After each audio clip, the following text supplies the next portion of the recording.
না হাইওয়ে দিয়ে ওঠে নাই তাই, তাহলে সার্জনের মেলা বসতো। এখানে একটা দেখলেন না, নাটোরে একটা পাইতেন, ওই দিক দিয়ে না যাওয়াই ভালো হয়েছে। ফোন করা দিয়ে পাইতেন।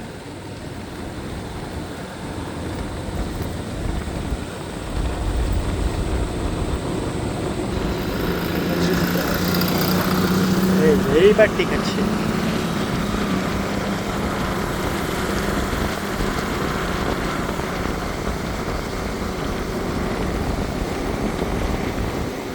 নদীর মাঝখানে টাওয়ার।